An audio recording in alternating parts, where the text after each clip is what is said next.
کیا آپ ایک یوٹیوب چینل پہ کام کرنا چاہتے ہیں، ایک پرسنل برانڈ بلڈ کرنا چاہتے ہیں، مگر صرف اس وجہ سے اس چیز کو ڈیلے کر رہے ہیں کہ آپ اس بارے میں فکر مند ہے کہ میں کیمرے کے سامنے کس طریقے سے آؤں گا، میں بولوں گا کس طریقے سے کانفیڈنس کے ساتھ، اور اپنی اس فیئر کی وجہ سے آپ اپنی اس ڈریم کو سٹارٹ نہیں کر رہے ہیں، تو یہ ویڈیو آپ کے لیے ہے۔ تو دیکھیں، یہ ایک فیکٹ ہے کہ جو بندہ اپنی نیش میں چاہے جتنا بھی ایکسپرٹ ہو، اگر آپ فرسٹ ٹائم اسے کیمرے کے سامنے لائیں گے اور اسے کہیں گے کہ اس ٹاپک پہ بات کرو، تو سٹارٹ میں وہ گھبرائے گا، اسے فیئر بھی محسوس ہوگی اور وہ سٹارٹ میں نہیں بول پائے گا۔ یہ ہم سب کے ساتھ ہوتا ہے۔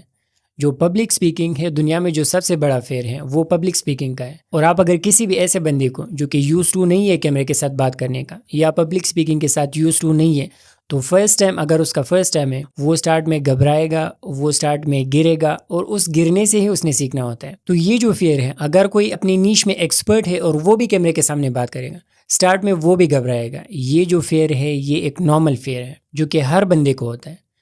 اب اصل سوال یہ ہے کہ اس فیئر کی وجہ سے آپ نے اپنے اس ڈریم پہ، اس کانٹینٹ کریشن پہ کام ہی نہیں کرنا، یا آپ نے اپنے اس ڈریم پہ کام کرنا ہے اور اس فیئر کو اوور کم کرنا ہے۔ تو آج کی ویڈیو اسی حوالے سے ہے، اور میں آپ کو اسی حوالے سے گائیڈ کروں گا کہ کس طریقے سے کانفیڈنٹلی آپ نے کیمرے کے سامنے بات کرنی ہے۔ سب سے پہلے اگین اس چیز کو سمجھ لیں، آپ اپنی نیش کے حوالے سے جتنے بھی کانٹینٹ کریٹرز کو آپ یوٹیوب پہ دیکھیں گے، میری نیش ہے لیٹ سے فائنینس کی، ٹیک کی، تو میری نیش کے حوالے سے چند کریٹرز کو جو کہ ٹاپ لیول کے کریٹرز ہیں، ان کو میں نے خود بھی دیکھا ہوا ہے۔ وہ بھی جب اپنی ویڈیوز ریکارڈ کرتے ہیں تو وہ بھی اٹکتے ہیں، ان کو بھی مسئلہ ہوتا ہے، وہ بھی جو اپنا سکرپٹ ہے یا جو اپنے سینٹنسز ہیں انہیں ریپیٹ کرتے ہیں، ان کی آڈیوز کی، ان کی ویڈیوز کی بھی ایڈیٹنگ ہوتی ہے، اور جو یوزلیس کلپس ہوتے ہیں یا جو مسٹیکس ہوتی ہیں انہیں ریموو کیا جاتا ہے۔ میں اگر اس ویڈیو میں بات کر رہا ہوں تو اس ویڈیو میں بھی اٹکتا ہوں، اس ویڈیو میں مجھ سے بھی بہت سارے مسٹیکس ہوتے ہیں۔ ایڈیٹنگ میں ان مسٹیکس کو پھر ریموو کیا جاتا ہے، اور جو فائنل پروڈکٹ ہوتا ہے وہ آپ کے سامنے پیش کیا جاتا ہے۔ تو چاہے میں اپنی مثال دوں یا اپنی نیش کے اندر اسٹیبلش کریٹرز کی مثال دوں، سب اٹکتے ہیں، سب جب کیمرے کے سامنے بولتے ہیں وہ سب مسٹیکس کرتے ہیں۔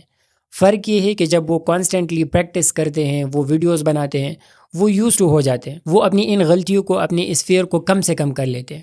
اور یہی میں آپ کو بھی سجیسٹ کروں گا، آپ نے حل کی طرف جانا ہے، آپ نے وداؤٹ اینی فیئر کیمرے کے سامنے بات کرنی ہے۔ اسے آپ کس طریقے سے کر سکتے ہیں؟ تو ہم حل کی طرف آتے ہیں۔ تو آپ نے کیمرے کے سامنے آنا ہے، پہلا سٹیپ یہی ہے، آپ نے کیمرے کے سامنے اپنی ریکارڈنگز کرنی ہے، انہیں چیک کرنا ہے، اسے امپروو کرنا ہے، آپ نے اٹکنا ہے، آپ نے مسٹیکس کرنی ہے۔ ان مسٹیکس کو جب آپ بار بار کریں گے، جب آپ بار بار کریں گے، اس طریقے سے آپ فائنلی اپنی جو اسپیکنگ سکلز ہیں انہیں امپروو کر سکیں گے۔ تو دیر از اونلی ون سولوشن، اور وہ یہ ہے کہ آپ نے پریکٹس کرنی ہے، آپ نے کیمرے کے سامنے آنا ہے، آپ نے ریکارڈ کرنا ہے، بار بار ریکارڈ کرنا ہے۔